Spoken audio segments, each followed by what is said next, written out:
آپ علیہ الصلاۃ والسلام حدیث قدسی میں اللہ پاک کا یہ ارشاد مبارک نقل فرماتے ہیں کہ اللہ پاک فرماتے ہیں ابن آدم انک ما دعوتنی، اے آدم کے بیٹے جب تک تو مجھے پکارتا رہے گا، ورجوتنی، اور مجھ سے مغفرت کی امید رکھے گا، غفرت لک علی ما کان فیک، میں تجھے معاف کرتا رہوں گا چاہے تیرے گناہ کتنے ہی کیوں نہ ہوں، ولا ابالی، اور مجھے کوئی پرواہ نہیں ہوگی۔ پھر فرمایا یبن آدم، اے آدم کے بیٹے، لو بلغت ذنوبک عنان السماء، اگر تیرے گناہ آسمان کی بلندیوں تک بھی پہنچ جائیں،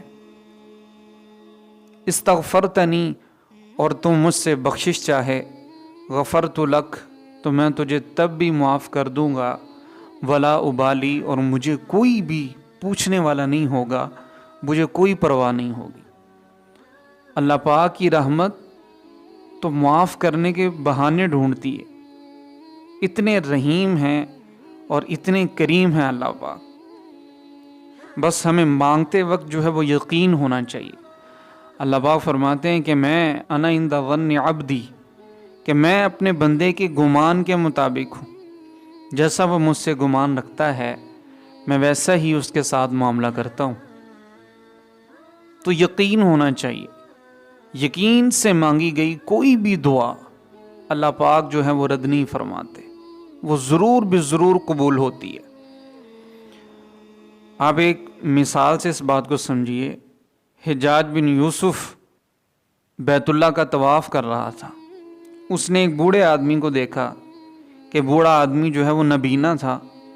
بوڑھا آدمی دعا کرے، اللہ میری آنکھیں واپس لوٹا دے، اے اللہ میری آنکھیں واپس لوٹا دے، اے اللہ میری آنکھیں واپس لوٹا دے۔ تو حجاج بن یوسف جو ہے اس کے قریب سے گزرا، اس نے کہا کہ دیکھو میاں، میرے 7 چکر پورے ہونے تک اگر تیری آنکھیں واپس نہ آئیں تو میں تیرا سر گردن سے الگ کر دوں گا۔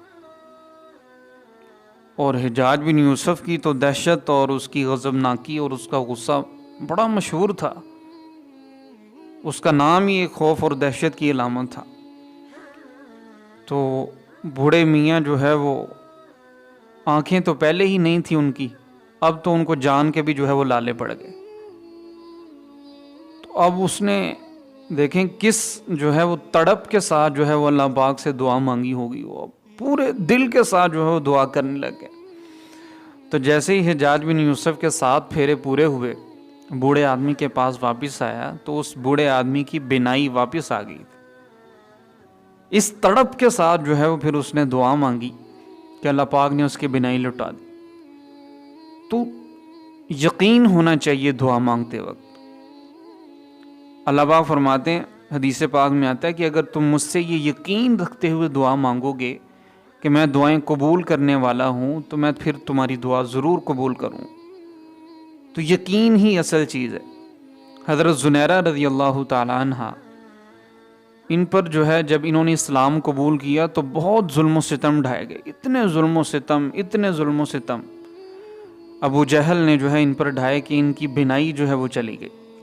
تو ابو جہل نے تانا دیتے ہوئے کہا کہ دیکھو، لات اور منات نے جو ہے وہ تمہاری بینائی چھین لی، تم نے ان کے دین کو چھوڑا، انہوں نے تمہاری آنکھیں ہی تم سے جو ہے وہ واپس لے لی۔ تو انہوں نے فرمایا کہ اللہ کی قسم، لات اور منات کو تو یہ بھی نہیں پتا کہ ان کی عبادت کون کون کرنے والا ہے، کون ان کو پوجتا ہے، کون ان کو نہیں پوجتا۔ میری جو بینائی چلی گئی ہے یہ اللہ تعالیٰ کا فیصلہ ہے، اور اللہ تعالیٰ اس بات پر قادر ہیں کہ مجھے میری بینائی واپس لوٹا دے۔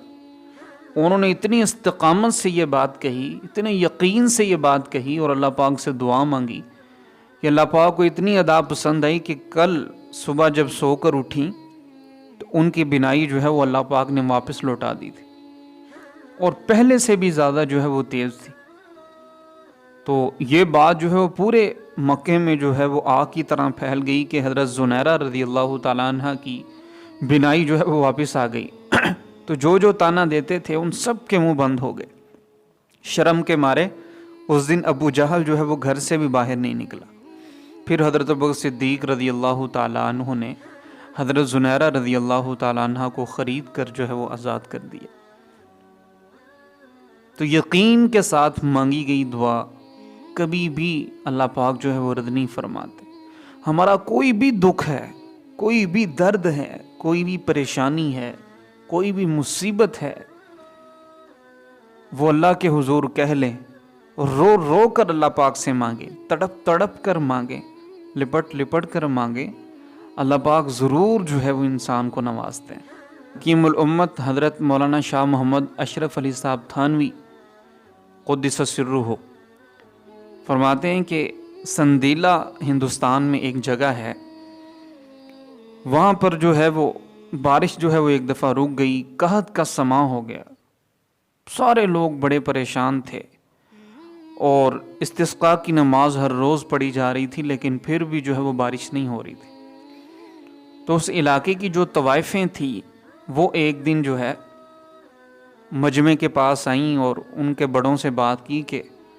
یہ سارا عذاب جو ہے، جو بارش رکی ہوئی ہے، یہ ہماری وجہ سے ہے، آپ ہمیں اجازت دیں، ہم بھی اللہ پاک سے جو ہے وہ دعا کرتی ہیں، اپنے گناہوں کی معافی مانگتی ہیں، شاید اللہ پاک جو ہے بارش برسا دیں، اور جب ہم دعا مانگیں تو آپ نے اس بات کا اہتمام رکھنا ہے کوئی ہمارے نزدیک نہ ہو، یہ نہ ہو کہ ہم پر کوئی اللہ کا عذاب آئے اور ہماری وجہ سے دوسرے لوگ بھی اس عذاب میں مبتلا ہو جائیں۔ چنانچہ اسی طرح کیا گیا